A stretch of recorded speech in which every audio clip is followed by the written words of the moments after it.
So without further ado, I'm going to toss it over to Patrice. Thank you, and welcome everybody. I am so excited about this class because Pippi Longstocking, or as if you're a Swede, you would say Pippi Longstrump. Pippi Longstocking is somebody that made me feel so good about being a fun, active, interesting girl when I was growing up. And if any of you have read about Pippi Longstocking, you probably identify with her also. I wanted to be Pippi so bad when I was a little kid that I used to actually sleep upside down just like Pippi. So I'd sleep with my head at the foot of the bed and my feet on the pillow because I thought then I would wake up and be redheaded and be able to lift a horse over my head. That didn't happen, but I did get to learn how to make Pippi's pancakes and Pippi's meatballs. So that's what we're going to do today. I'm hoping that all of you are familiar with Pippi and that you know that her creator, Astrid Lindgren, actually wanted her to appear to be good and generous and have good humor, because even when bad things happen to us, if we have those characteristics, we can get through them. It'll help us to make our lives happier and easier. And for the parents in the room, you might be interested that if you are familiar with Stieg Larsson's work, he actually based his character, Lisbeth Salinger, on Pippi. He thought, what would Pippi have been like as an adult? So that's kind of interesting for those of you who like the Stieg Larsson trilogy. What we're going to do first is we're going to make our meatball mix, and we're going to put that in the fridge for just a little bit because I like to get it chilled. Since we're using a poultry, at least I am, I'm using ground chicken today. That needs to sort of set a little bit before we can roll it well. So we're going to do that first. And what I've got here is I've got a pound of ground chicken. You can really use any kind of ground meat you like. I'm using chicken today because I feel like it goes really well with all the flavors. So this is sort of like a Swedish meatball, but a breakfast version.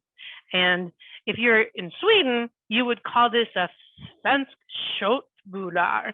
Köttbullar is the word for meatball. And I've got 2 pieces of just regular old bread, and I'm kind of crumbling them up, which you can probably see on the camera there. And this is the super old traditional way to add bread to your meatball.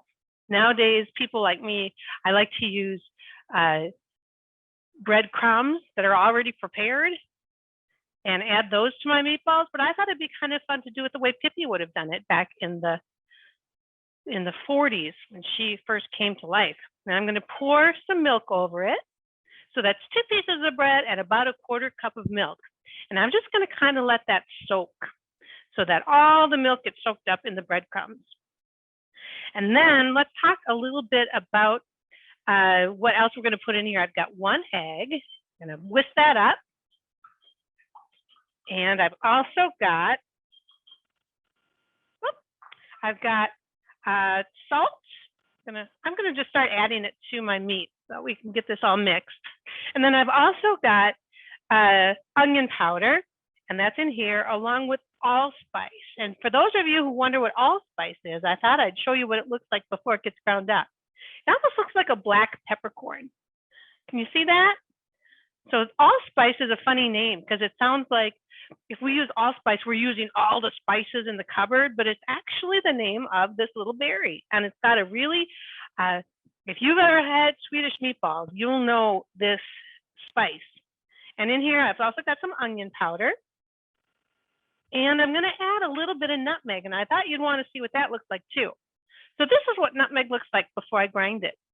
And then I'm just going to use this handy little dandy tool to get nutmeg into my meatball mix. And if folks are using the ground nutmeg, that's just fine, right? That's absolutely, that's what if that's what you have, then that's what you should use. Absolutely. Perfect. Same with the allspice. I didn't grind my own allspice today, even though I have the allspice berries. I could have done that, but I'm using the one that's already ground. Can you see that I'm using a shallow dish for this? And that's so that I can get everything mixed really evenly without doing a lot of mixing with my hands. So this allows all of the ingredients I'm putting in to sort of get covered at the same time. So now I'm adding my breadcrumbs. And again, if you don't have bread and you just want to use breadcrumbs and soak those in the milk, that's okay too. Use what you have. I'm a big believer in that. Now I'm going to add a little bit of maple syrup. The funny thing about maple syrup is people in the Nordic countries didn't start having maple syrup until a few years ago, and they're importing it from Canada and America.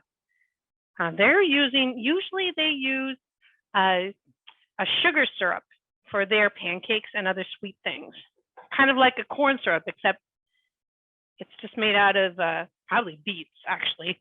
Andrew might know. And now I've got an apple that I've grated, and I squeezed out a lot of the moisture because I don't want too much moisture in here, or my meatballs will get too sticky. And you can use any apple you like. If you like a sweeter apple, go ahead and use that. I like kind of a tart apple because I think it has a little more flavor. And I love apples that are grown in my state in Minnesota. And if anybody has questions along the way, I hope you're asking them, because the more questions you have, the more we all learn. What kind of apple did you use today? If you're looking I for knew a you were tart going one to from ask Minnesota. that. I use the Honeycrisp. Perfect. Yep, which is sort of what we're known for here in Minnesota. At the University of Minnesota is where the Honeycrisp was bred and developed. My favorite one that the University of Minnesota recently introduced, and recently is like 15 years ago now, but it's so fun to just say Zestar. Oh, I love Zestar, yes. So And then there's First Kiss, which is a lovely apple too. So I'm trying to be pretty gentle with this. I don't want to overmix it because I just want it mixed enough that everything is even. If I overmix it, I'm going to get a really dense meatball, and I don't want that. So being gentle with it helps it stay nice and light. That's right. Okay, so that looks almost there. And the apple is going to add a lot of moisture and just a little bit of texture, but it's also going to add flavor that kind of matches a breakfast meatball. And the first time I ever had meatballs for breakfast, I'd never even heard of such a thing. But I was in a place called Door County up in Wisconsin, and I went to a place called Ale Johnson's. And I was really excited to go to Ale Johnson's because that was my grandpa's name, Ale Johnson. And I thought, well, here's a whole restaurant with my grandpa's name. So I went there for breakfast, and they served meatballs with their pancakes, and I have been a fan ever since. All right, so now I'm going to toss this into the refrigerator, and then we can move on to making our pancakes. Fabulous. There is a question that came in. Later on, when these meatballs get rolled, can they be frozen? They can be, absolutely. And is that best to do before baking them or after baking them? I prefer after baking them. Okay. I've read that they're, oh, you know what? I forgot my pepper. We'll add pepper when they come out. I prefer after because I'm always kind of concerned about food safety issues, but you can absolutely freeze them raw, take them out, thaw, roll, cook. It does change their texture a little bit when you do it that way. Okay. And again, I prefer cooking them first and then freezing them. Great. Also because sometimes I have leftovers and I don't know how many meatballs I want. And so I've got leftover meatballs, and those are good to freeze so that I have tasty meatballs for later. Excellent. All right. Yeah. Now I've got to duck out of here and plug in my pancake griddle, and then we'll make our pancakes.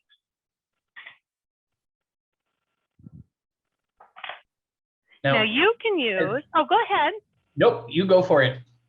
Okay, there are several ways, there's a lot of different kind of pancakes, especially in our Nordic countries. And Sweden alone has, gosh, we've got pancake, which are a regular pancake, but kind of like a crepe. They're a lot thinner than the pancakes we have in America, where we rise and they get really fluffy. These are more like a crepe or a crepe, like a French flat pancake. And those are usually eaten for breakfast. Then there's also a platar, which is a little pancake about this big, and you can actually get a special griddle to make those. So I don't have one. So I use a really small, it's about a tablespoon ice cream scooper. I also use this for my meatballs. It keeps my meatballs all the same size and shape. But I use this for my batter because then I know that all of my pancakes are going to be exactly the same size. Now there's also an oven pancake, which if any of you had those are the pancakes that you mix the batter and you put them in a hot pan and you put them in the oven and they get really big, like a cream puff, and those are good. And those are Dutch babies, right? I mean, I grew up knowing them as Dutch baby pancakes, but what is the term that Swedes or Norwegians use? I've heard the term punk, so like the oven pancake. We call those I can't remember. Pannekuchen? Pannekuchen. Yep. There used to be restaurants called pannekuchens here in the Twin Cities. Yes. In Rochester, Minnesota as well. Okay, yes, because my boss, I work at the University of Minnesota when I'm not cooking, and she's from Rochester, and she was a pannekuchen girl. Yeah. So she has red hair just like Pippy. So imagine, and she's little, so she looks like a little kid. So can you imagine a redheaded girl with braids like Pippy coming out, pannekuchen, because they'd have to run out before it fell. Yes. They would run out of the kitchen saying pannekuchen. It was always a interesting dining experience. There's a question that came in about if the recipes are available in printed form. That should have been linked to the email that came with your Zoom link to jump on today. But if they didn't come to you, by all means, shoot me an email at aellingson@vesterheim.org and I can send them to you directly as a PDF. Great. So in here, I've got some flour, all purpose. Also, if you ever hear the word AP, that means all purpose. So just regular flour, I'm going to add to that a little bit of salt.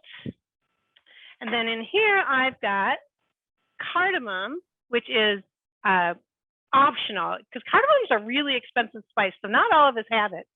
And then some baking powder. And I wanted to show you what a cardamom looks like, but I don't have a cardamom pod. So I don't see, if you can see this, this is actually from Sweden. It comes in a pretty pod. And then when you crack the pod open, you get these pretty little seeds. They're so pretty and they're very delicate and they smell amazing. So when you have the seeds, you can, again, grind those up. I use what's called a mortar and pestle to grind those up. So now I've got all of those ingredients in here. And now I've got some eggs. Now, when Pippy makes her pancakes, the eggs go everywhere. And about 5 minutes before I got onto the Zoom today, I actually have a little cat that we call Mr. Nielsen because he looks like a monkey. He looks like Pippy's Mr. Nielsen monkey. And he's always into mischief. And he actually got onto my counter and spilled stuff everywhere. And I was just really glad he didn't spill eggs everywhere because that would have been awful. So in here, I've also got some sugar. And I'm going to add the milk. And I'm going to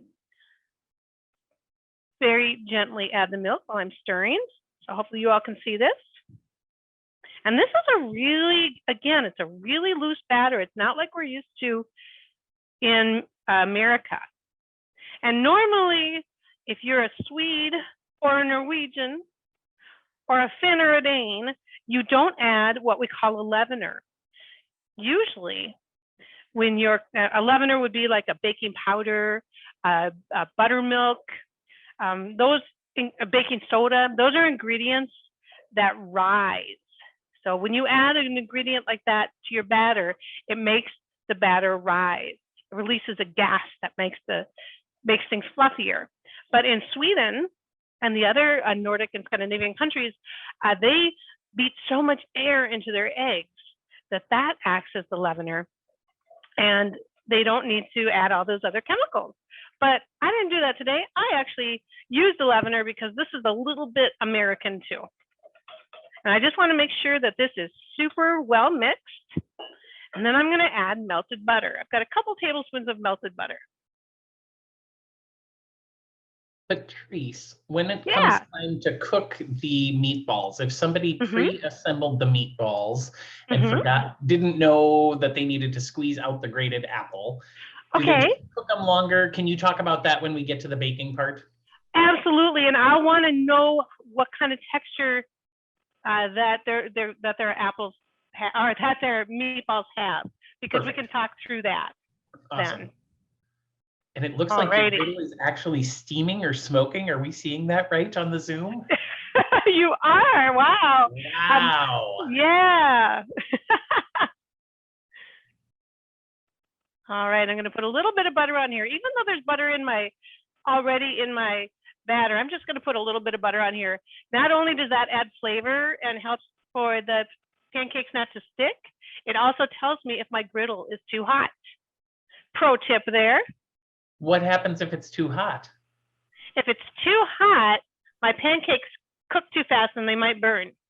Sorry, how does the butter tell you if it's too hot? Oh, the butter will start to brown too fast. I want it to just melt so that it doesn't, I don't want it to brown. Good question. All righty. And now we begin.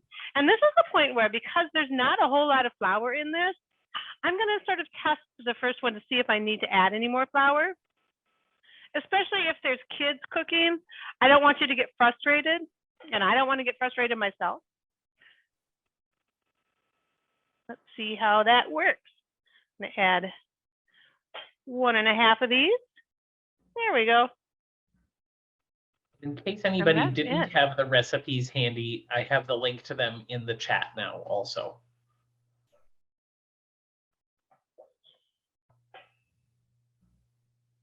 There it is. So you can see it's a very thin batter, and it's going to cook pretty fast. So have your spatulas ready. I make these pancakes so often that I actually have 3 spatulas that are special for these pancakes in 3 different colors. And today we're going to use red because Pippy had red hair. So this is just a little spatula that I got at our neighborhood cooking store. So you can see how thin these are. Sheet cake, like when we cut up a graduation cake, it's the perfect cake server. These little ones? Yeah. Oh, that's fantastic. Except I was teaching a class the other day where I was making fish, and I realized I didn't have a fish tongue. All I have are these little ones. So I don't know. Now I have one because my husband heard me and said, you need a fish turner. Now, when Pippy made her pancakes, she made the really big ones, and she was able to flip them without using a spatula, which I think is amazing. I don't know that she could do it with this griddle, though. She probably could, knowing Pippy. All right, so there's just a little bit of bubbles coming up, and that's when we want to flip them. And they're just brown. And that's it. Aren't they pretty? So we will. Now, what time have we got, Andrew? Right now it's 11:23, so we still have 37 minutes left in class. Okay, so what I'm going to do is start rolling some meatballs so that we can get those in the oven before class is over. The texture of the meatballs from the non-squeezed apple, they were juicy, but the meatballs scooped out well and they're keeping their shape. That is great news. That is really great news. All right, and now these are done. So I'm going to turn this off, and we'll continue making these after we get some meatballs in the oven. Fantastic. Okay. And then we're going to talk about lingonberry, one of my favorite topics. Okay, so I've got I'm using everything small today in case there's some small hands out there. So I've got some small sheet pans, and I've put a layer of nonstick spray all over some parchment paper. If you don't have parchment paper, you can just use your baking sheet and put a lot of butter or cooking spray on it, or you could also use foil. But you sprayed on top of the parchment paper. That is correct. Awesome. Ooh, there's and one I other do that. question. Oh yeah, go ahead. What kind of long griddle are you using for the pancakes? That is a great question. This is called a Proctor Silex, and it's just something I got from Menards. Okay, so just a standard Just a regular home supply griddle. Yep. Just you can use a frying pan. You can use whatever you like. Fantastic. All right. And if you're lucky enough to have those platters, those special little pans with the divots in it, then that's what you should use because they are traditional. All right. So now I'm using that same small ice cream scoop. It's about a tablespoon. Now, a lot of meatballs that I've seen, like Norwegian meatballs and Italian meatballs, they're a little bit bigger than a Swedish meatball. And the reason Swedes make small meatballs, I'm told, is because we want them to be as delicate as the hand that makes them. So we really pride ourselves on making a very small, tender meatball. I love that. But that doesn't mean I shun Norwegian meatballs when they are offered. The Norwegians aren't delicate. They're hardy. They're hardy and good for you. There we go. Hardy of spirit and hardy of meatball. Exactly. And now if you remember, I put a little bit of sweetener in these. I put maple syrup. And if you don't have maple syrup, you can use any kind of sweetener that you have. You could use honey or corn syrup, or if you're lucky enough to have some Swedish sweetener, you could do that as well. If you're using honey though, I probably wouldn't use a full tablespoon because honey is so much sweeter than maple syrup. I would probably go for maybe half a tablespoon if I was using honey. And also honey is thicker than maple syrup. So you might want to whisk it into your other liquids before you actually add it to the meatballs, because that'll kind of get it all incorporated a lot better. So you don't end up with pockets of super honey. What about brown sugar? Have you ever used brown sugar? You know what? Brown sugar is what I use in my regular Swedish meatballs. So when I make my regular Swedish meatballs, I use like a teaspoon or two of brown sugar. And I think it just kind of, it kind of balances out all of the savory flavors. But I also sometimes add a little bit of brine from my quick pickled cucumbers to my meatballs. And I think the sweetness of the brown sugar balances that as well, balances out any acidity. Patrice, we have a question that just came in asking if you remembered to add the pepper. I did not. Thank you. I love it when you all keep me honest. Good eye, Deb. Thank you. Without pepper, these meatballs are kind of sad. It's like they know somebody's missing. Somebody in the family has not come to the reunion. So thank you. I like a lot of pepper in my meatballs.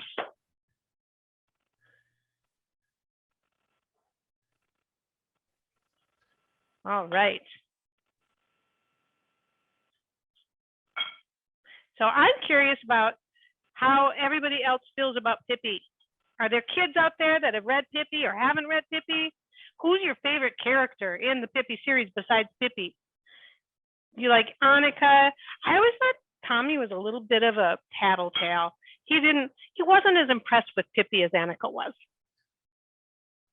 And I loved the horse. The horse doesn't have a name in the book, but in the movies, they call him Lilla Gubben, which is like a little old man. and of course, Monkey, Mr. Nielsen, who is just a character. And if we have time, I'll show you my Mr. Nielsen later. My naughty little Appa. And Appa, Appa is the Scandinavian word for monkey. I confessed this already to you, Patrice, but I will shamefacedly confess it to everybody watching from home. I still need to read Pippi Longstocking. I read so many books as a kid, but Pippi never made it to the top of my list.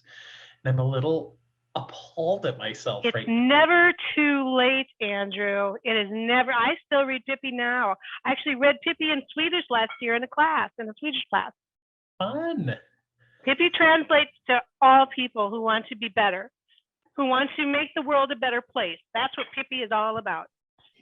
And I love that you're wearing your braids today. And I just think that if folks want to know, Andrew and I are wearing our socks, right? And I am too. Just to make sure. Oh, absolutely. I am also, you guys. Oh, go ahead, Andrew. Separate crazy socks on today.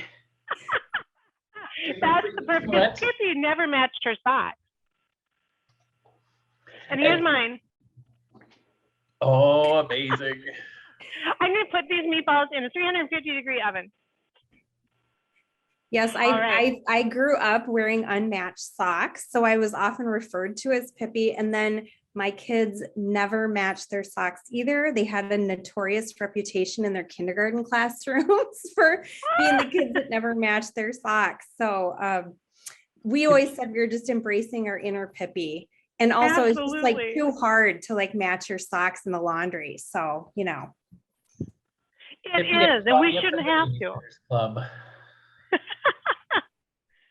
I wanted to show you all what lingonberries look like before they get put into sauce.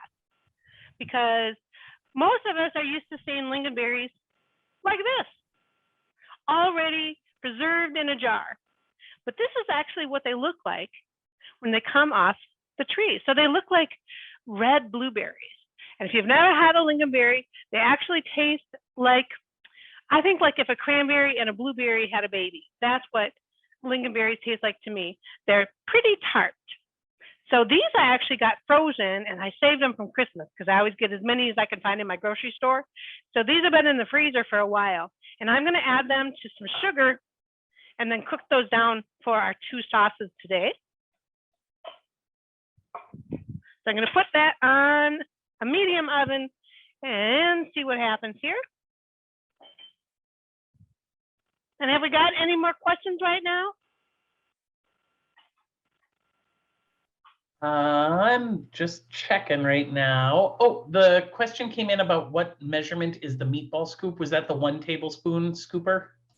Yep, 1 tablespoon.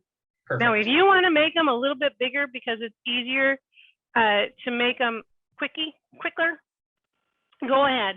I like the delicate ones. I like them tiny. Of course, now I've used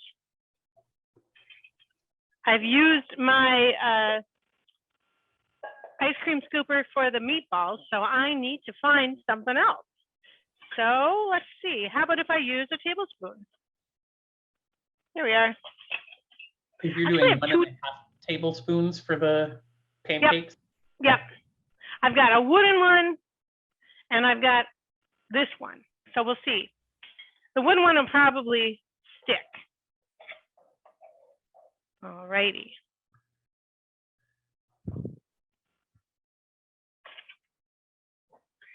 Now I was looking online to find kids cookbooks, especially kids cookbooks with Nordic cooking or Scandinavian baking, and I couldn't find any.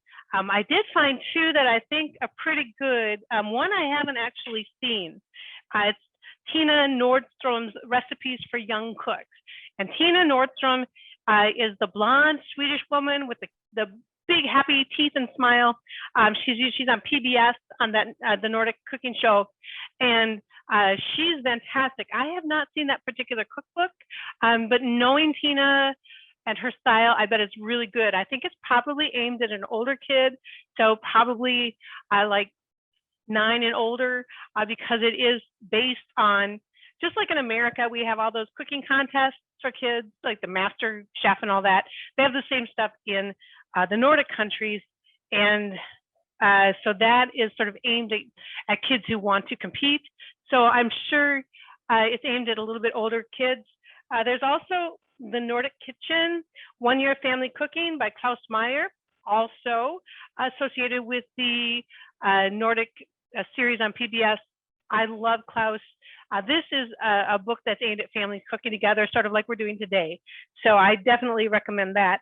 And then if you just like reading about Swedish kids who are really fun, I grew up reading the Flicka Ricka books and the Snip, Snap, and Snores. And that's about the triplets, the Swedish triplets. I love those books. I still have most of them. My grandma and her 2 sisters were lovingly referred to as Flicka and Ricka. Oh, that's so cute. Were they little blonde Swedish girls? They were, I mean, they had some Swede in them and some Norwegian and some Irish. And I mean, yeah, absolutely. But the family call you called them Snip, Snap, or Flicka Snurr? and Ricka. Say that again? I love it. Did your family refer to you as Snip, Snap, or Snurr? They did not, no. I know. They will now. Yeah, they will now. We had a question about where we got our Pippy socks. And I think that probably, I mean, please speak up, Andrew and Patrice, if I'm misrepresenting, but mine are just a crazy pair of socks that I got at Target a while ago. And, you know, the thing with Pippy, she did have red and white socks, but she had mismatched socks, right? And so yep.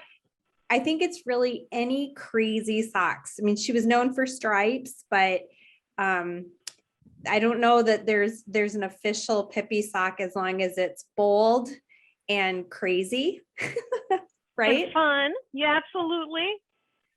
Bright colors. My Pippy socks came actually from a friend. The label says Nordic, and they're really comfortable and warm. Andrew, where did yours come from? Mine, I mean, I have 2 different pairs on. One is from the Hot Socks brand, where they just have all the different crazy socks that you can order and they're super fun. And the others came from the bookstore downtown. They had rainbow stripe card catalog, librarian old school card catalog turned into socks, which was fun. No, so, that's fantastic. Yes. I love it. Recycled. Exactly. Oh, these are looking These are so not as good. round as I'd like them, but that's okay because Pippy would still eat them and serve them to her guests. They look delicious. They look fab. Since Sue is making them down the street, I'm wondering, no, I'm just kidding. I'll be making my way there after this, yes. If you want to make them bigger too, you can always roll them.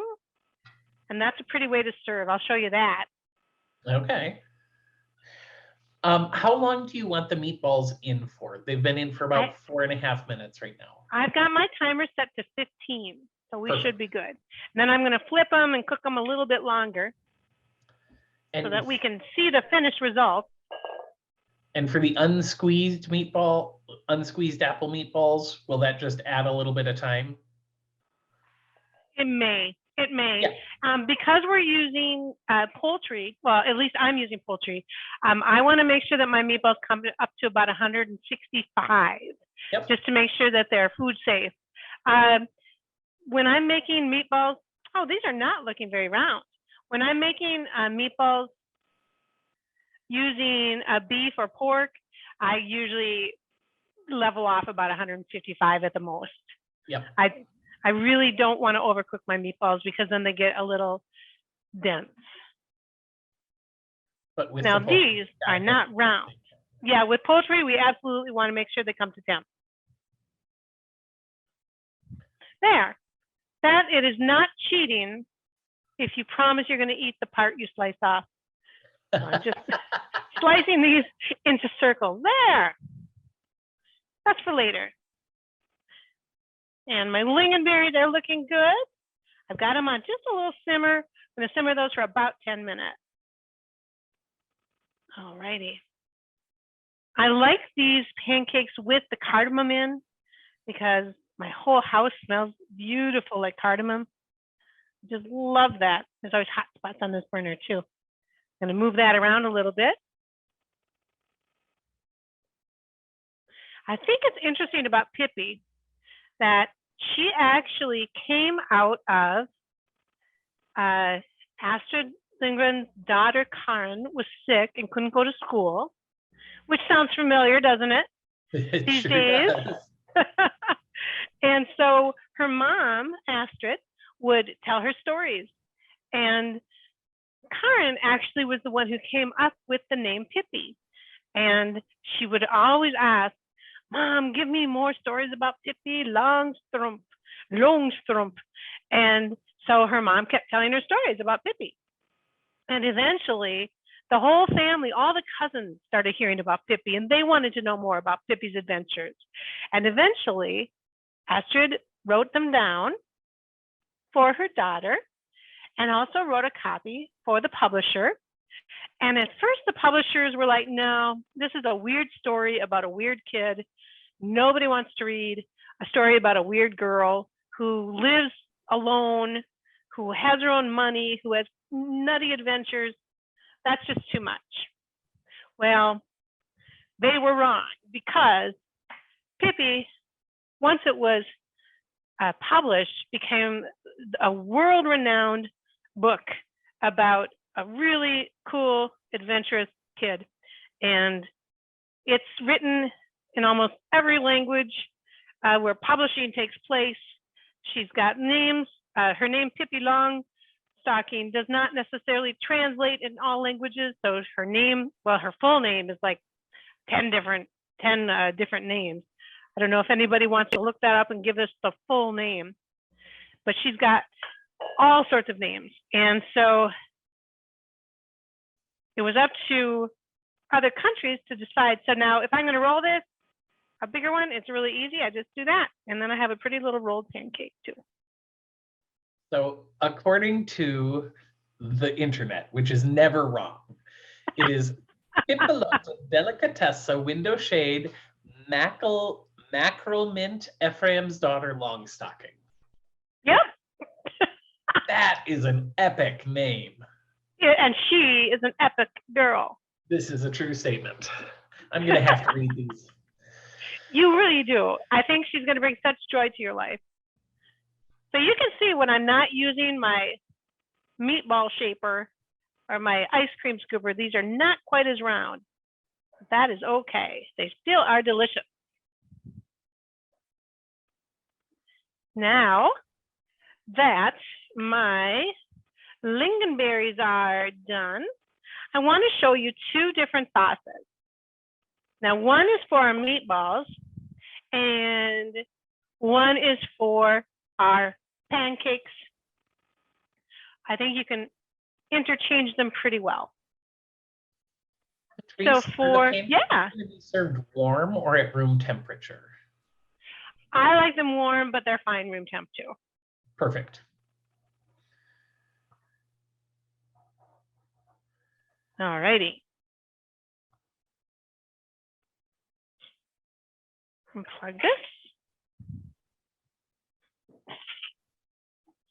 So for our pancakes, I've got some cream that I whipped, and you could use any kind of cream that you like. I like it whipped, you know, homemade whipped cream. But if you want to use something else that's a little easier, that's okay. And when I whip cream, I do it the Swedish way. And what that means is I don't add any sugar. When you do any Scandinavian or Nordic baking, you won't find as much sugar as we use in American food. And so the same is true when I whip cream. I don't add sugar to this. I do add a little bit of vanilla, and I might add a little bit of cardamom, which I did today. You can also use a little bit of orange zest. Is really nice in it, especially I think orange and lingonberries go really well together, kind of like orange and cranberries go really well together. So what I'm going to do is use 1 part whipped cream to 1 part lingonberries.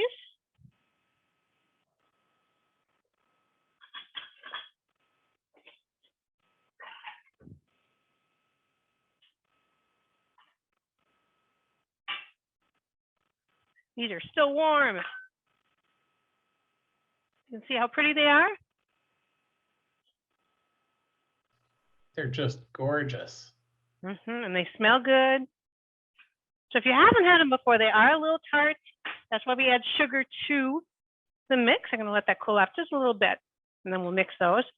And then for the other sauce, I want to use 1 part lingonberry to 1 part maple syrup. Give me one moment. I need to get a pan. And I'm interested to hear if any of you are making the lingonberry sauces. Oh yeah, tell us in the chat if you're making one of the sauces today.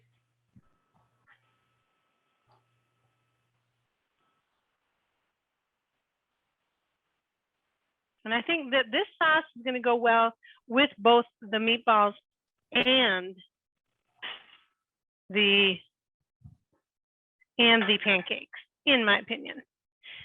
So I'm going to turn this oven back on and add some maple syrup. And again, if you don't have maple syrup or you don't like maple syrup, you could use any sweetener. Again, if you are using a different sweetener that's like honey, or pretty much any other sweetener is going to have more sugar to it than honey, or I'm sorry, the maple. So you might want to throttle back on that. You don't want it to be too sweet. All righty. And I've got an orange. I'm going to zest that up to add to my sauce. Put it in here. Oh, time to turn the meatballs. Hey. Okay. Those microwavers are so handy, Patrice. We have one in our kitchen and we use it all the time. They are super handy. I use it for everything. It looks in the chat like more folks are making the lingonberry maple syrup sauce. Oh, good, good, good. And you can see the reason I'm turning these now is to keep their round shape. These are really good fried. I love them fried in like 1 part butter, 1 part oil. But because we are doing a class today, I thought it might just be easier to show you how to bake them, especially if kids are doing this, because I don't want anyone to get splattered and burned. And they're already pretty firm, so that's great. That's a good sign. Actually, these might be able to come out in less than 15. So we can check on those in. Andrew, do you want to give me a 7? Can you give me a 7? 7 minutes? Thank you. It is running. All right. So I use a lot of citrus in the winter because it's seasonal. And even though I love the inside of the citrus fruit, I really love the outside, the zest. That's where all the good flavor is.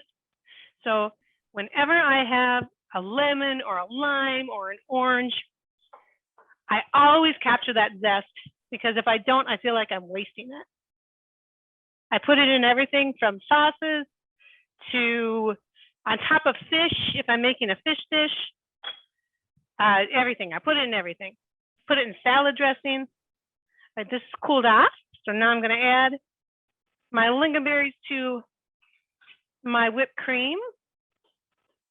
Now, if you don't have lingonberries, another really good way to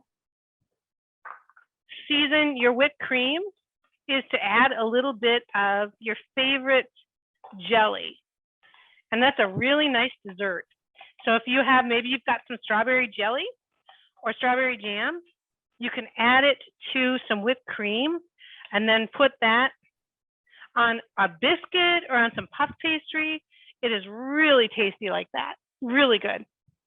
Right, so there is this one. And now that my sauce is simmering, I'm going to taste it just to make sure I've got enough sweetener in there, enough maple. It's perfect. And I can actually taste the orange zest, even though I only put the zest of an orange, 1 orange.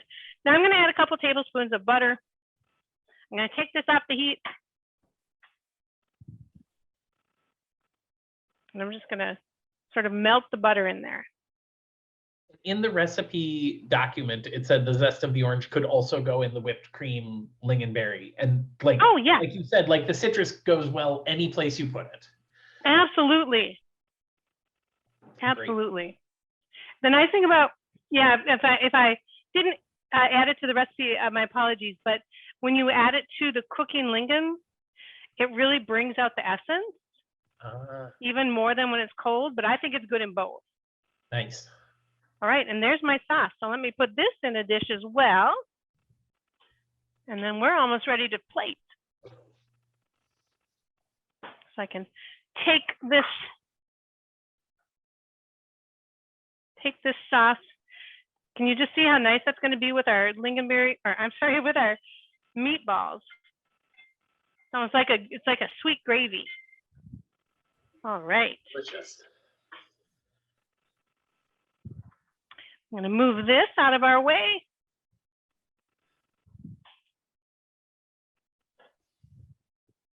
Now, as we're wrapping up, I'm wondering if there's any other questions or comments. Can you talk about what the final consistency of the meatball should be, how folks will know that it's done? You said 165-degree internal temp. Yep, that's how I know. Okay. You could also absolutely cut into it and make sure that it's, if you don't have a thermometer, you can cut into the meatball and make sure that it is cooked all the way through. And that is a very good way to do it. So we can put a couple of these rolled on the plate. That'll be pretty.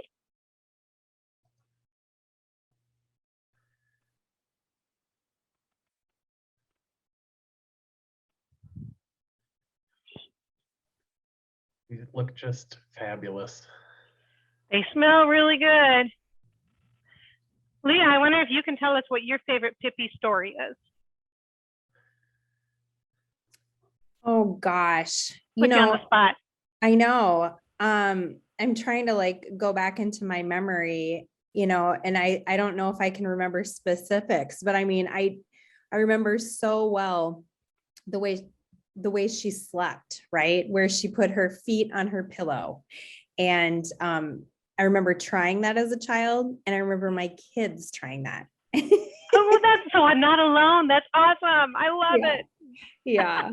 So, and of course the monkey. I mean, our family loves monkeys, from Curious George to Mr. Nielsen and every other monkey. So how about other people in the chat? If you want to just kind of put your favorite Pippi memories or parts of the story that resonate with you, would be wonderful. Or if you ever watched it in the movies. I remember one of the very first movies I got to go to with no adults. We were living in a small southern Minnesota town, and there was a theater there, and I was allowed to go see the Pippi Longstocking movie with my friends. No big people, just kids. It was so amazing. And we all learned the song, and we'd run around town singing the Pippi Longstocking song. Here comes the Pippi Longstocking. Oh, that was fun. And Pippi is a really easy, inexpensive Halloween costume. Even if you don't have long hair, you can get some red yarn and make your braids. And I still, to this day, that's one of my favorite costumes to wear on Halloween, although I don't have long hair anymore, so I can't make my pigtails stick out. Put the coat hanger through your hair to make them stick out. Exactly. Totally. And check on our meatballs to see how we are here. We have 45 seconds left on the timer, but I'm betting they're done. Perfect. Perfect. Let's see here. Everybody hold your breath and make sure we get it to a good temp here. Yay, meatballs are done. Fabulous. All right, grab one more plate.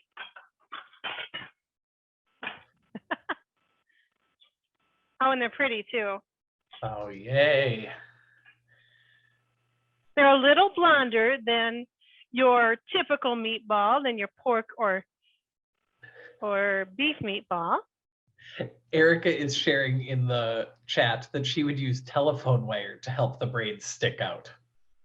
Oh, that's fantastic. Isn't that awesome? That is so cool. Okay. Let's top these with a little bit of sauce, and then I'm going to go get my appa to show you. And these are so good together. So I'm hoping that you all will try meatballs with your pancakes. It looks so delicious. I'm excited. And that's it.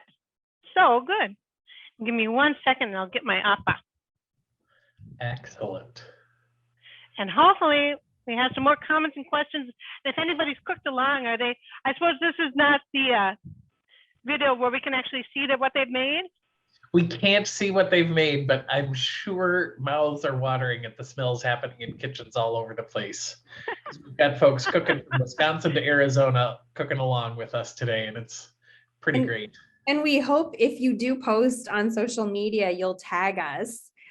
Or if you're not comfortable posting on social media and tagging us, that you'll send us a photo of your finished cooking experience. And perhaps we can share it out. It's always fun to see what people are up to during these programs. If you've never tagged us before, all you have to do is type the little hashtag and then Vesterheim or hashtag Vesterheim Folk Art, and it'll make it pop right up for us on Facebook or Instagram so that we can see your magical stuff. Oh my goodness, Patrice, look at that cutie. This is my little appa, and he's wearing his tie for you, his Pippy tie. This is Carl Oscar Nielsen. So we think that he is cousins to Mr. Nielsen, Pippi's ape, appa, monkey. And he's the troublemaker that spilled sugar all over the kitchen before class. So Pippy approved. At least it was sugar, not egg. Yeah, exactly. Did you make his tie, Patrice? I did not. I am not crafty and clever. That tie came from Target, I think. Oh, it's so cute. His Christmas tie. Wow. Well, Patrice, this has been absolutely delightful. Thank you so much for leading us through this. I can't wait to eat it here shortly. And thanks to everybody out there for attending. This has been so fun. It's been fun to know that everybody's cooking along at home or planning to make this later. I also want to extend a thank you to our collections department and to our exhibitions and development, accounting and communication and marketing teams for everything they do behind the scenes to make events like this possible.